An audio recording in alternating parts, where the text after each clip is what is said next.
Estamos de volta, hoje no estúdio, com o Dr. Paulo Bertolucci, professor titular da disciplina de Neurologia e coordenador do NUDEC, Núcleo de Envelhecimento Cerebral, da Escola Paulista de Medicina da Universidade Federal de São Paulo. E com Carmen Ponce, psicóloga, presidente do GAI Alzheimer, Grupo de Apoio Interdisciplinar em Alzheimer. Voltando então a conversar, Carmen, em geral, esse estresse do cuidador a gente precisa ficar alerta, né? Porque a tarefa de cuidar de uma pessoa com Alzheimer é muito árdua e é preciso mesmo uma rede de apoio. Sim, é preciso. É preciso uma rede de apoio. Ele, quando entra nesta situação de estresse, ele precisa, sim, procurar ajuda, né?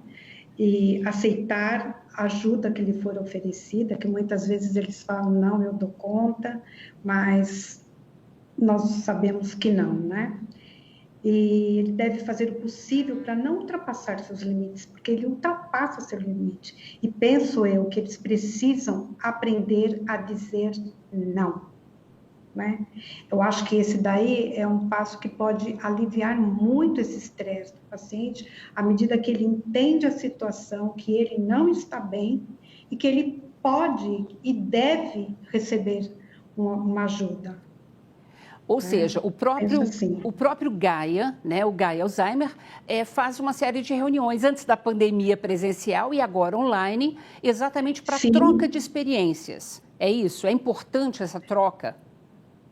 É muito importante essa troca. É muito importante, é muito interessante para eles, porque eles, no presencial, né, por exemplo, eles vão, assistem a palestra, ficam quietinhos ali na cadeira, tal. Na hora do coffee break, eles saem, é um momento para eles conversarem. Então, às vezes eu percebo, eu até estendo, né, aquele momento, deixo eles conversando mais um pouco lá, porque eu acho que é um momento para eles, né?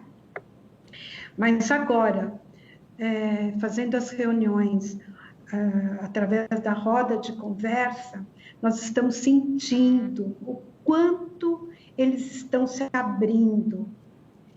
E tem momentos que eles comentam, né, o que eles estão sentindo, que é o cansaço, que é esse estresse que eles não sabem assim como fazer. Então a gente vai dando dica, vai conversando com eles, né? E mais ou menos assim que a gente está sentindo. Perfeito. Doutor Paulo, ou seja, grupos de apoio a pacientes e familiares, como o GAI Alzheimer, como a ABRAS, né, a Associação Brasileira de Alzheimer, que está completando, inclusive, agora 29 anos de atuação. Esse tipo de apoio é muito importante no Brasil, que a gente tenha isso e cada vez mais. A troca de experiências ajuda em que sentido a família de um portador de Alzheimer? Eu tenho a impressão que o mais importante é a pessoa descobrir que não está sozinha. Muitas pessoas falam isso. Aqui eu estou vendo gente que está com o mesmo problema do que eu.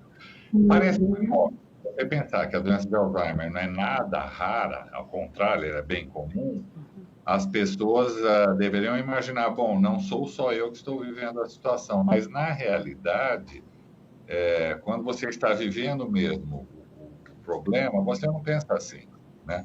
Até conversar com alguém que tem uma coisa semelhante.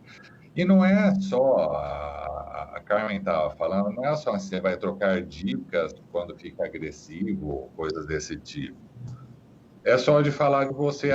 Isso aí é uma coisa que não é muito vista ali, né? Que é assim, este é um grupo de apoio para pessoas com doença de Alzheimer e seus familiares.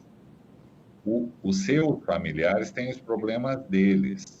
Eles podem não ter outro espaço onde falar, porque em casa, principalmente quando a gente está falando de cuidador, quando alguém veste ou é vestido com o papel você é cuidador e só cuidador, esta pessoa tem uma sobrecarga, que é cuidar, porque não é leve, isso aí pode variar, mas não é brincadeirinha, e em cima disso, frequentemente não lhe é permitido ter vida própria, isso aí eles não podem ter problemas, ele é cuidador. E aí, algumas vezes, é no grupo, não em casa, que essa pessoa vai falar meus problemas, não Então, essa é a importância.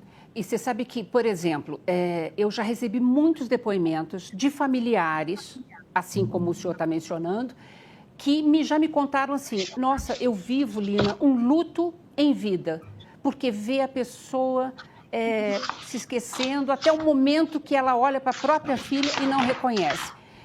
Então, lidar com esse tipo de luto é realmente um grande desafio e nós não temos, né, uma rede de suporte tão importante hoje para acolher esse tipo de doença. Teve uma peça alguns anos atrás, que era uma peça muito boa. O nome, né? O título era A Graça da Vida. Uhum. Essa peça é baseada, a autora viveu a experiência de ter a mãe com doença de Alzheimer e escreveu sobre o assunto. Mas eram 3 atos. O segundo ato eu, era o sonho de toda pessoa que convive com alguém com demência, não só doença de Alzheimer. Mas, resumidamente, no primeiro ato, a doença ela vai se desenvolvendo, não está numa fase grave, aparece uma medicação miraculosa. No segundo ato, ela e a mãe convivem. E tem um momento em que ela fala do namorado e a mãe fala qualquer coisa, e aí ela fala: você sempre acha defeito nos meus namorados. E aí continua o segundo ato. No terceiro, a droga perdeu o efeito e ela voltou à fase grave. Você sempre vê defeito nos meus namorados, é um diálogo. Na verdade, ele podia ser de outra coisa. Poderia ser, por exemplo, eu vou morrer e assim por diante. A dureza do luto em vida, Lina, é essa. Uhum. Tem algum com quem você não vai poder ter essa conversa final. Você vê isso em pessoas com câncer.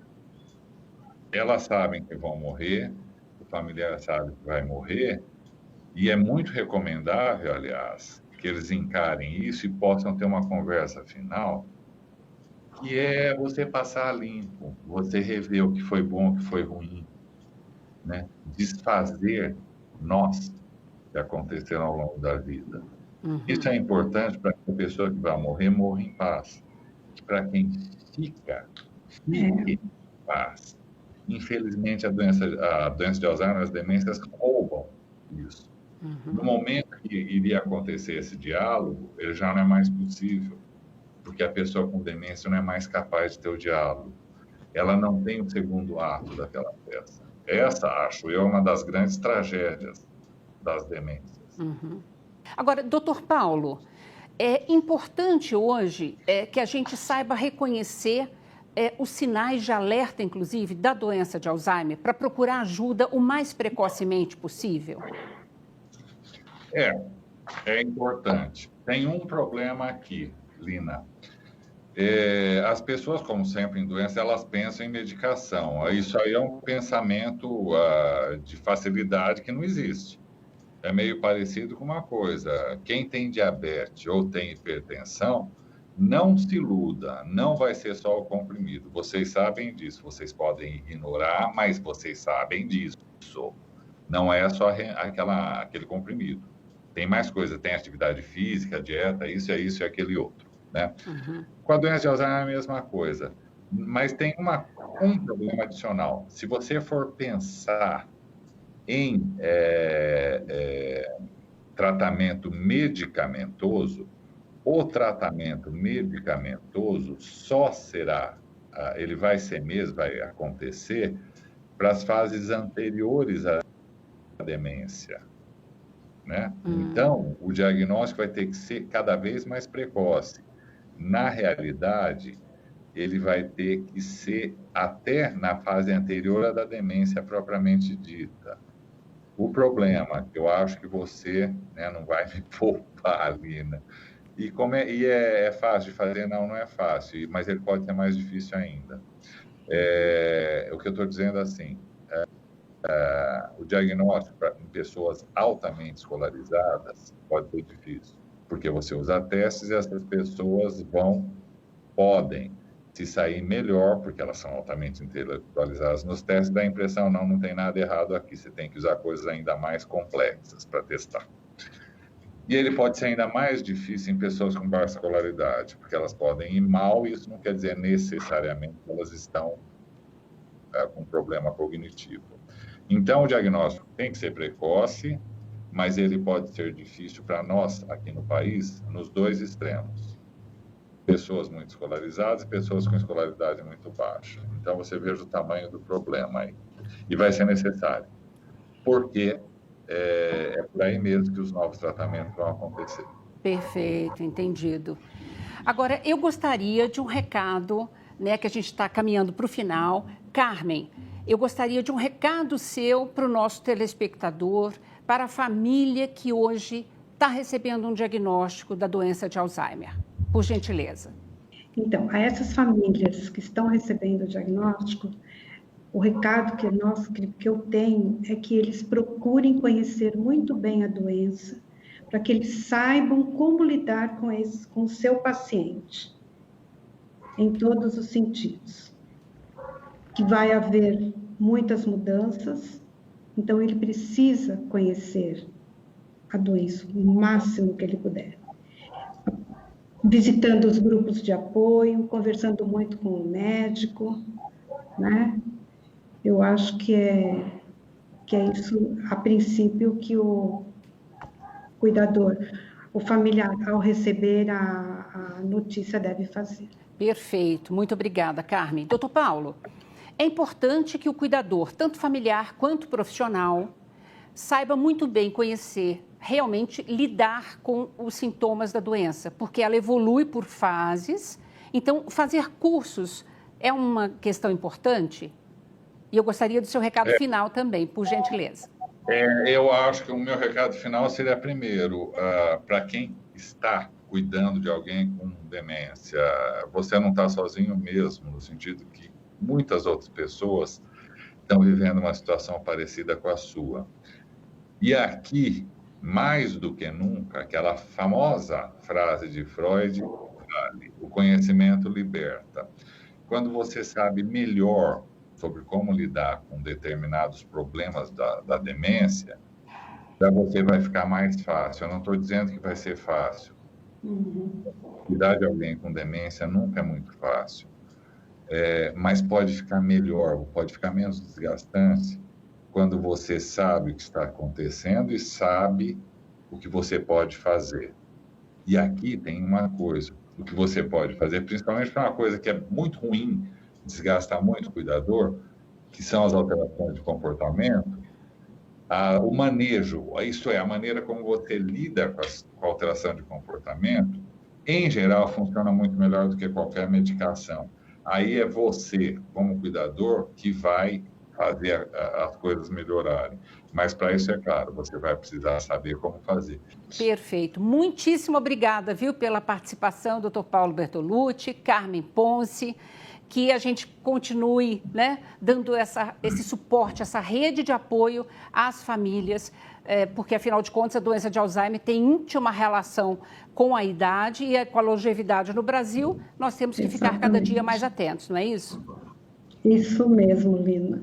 Obrigada, viu, pela participação. Agradeço muito o convite também, viu, Lina? Muito obrigada. Obrigada. Gente, obrigada a você também que nos acompanhou no programa de hoje. Se você quiser rever esse ou qualquer outro dos nossos programas, acesse saopaulo.sp.leg.br/TV Câmara SP ou um dos nossos canais nas mídias sociais. TV Câmara São Paulo, assista, fique sabendo.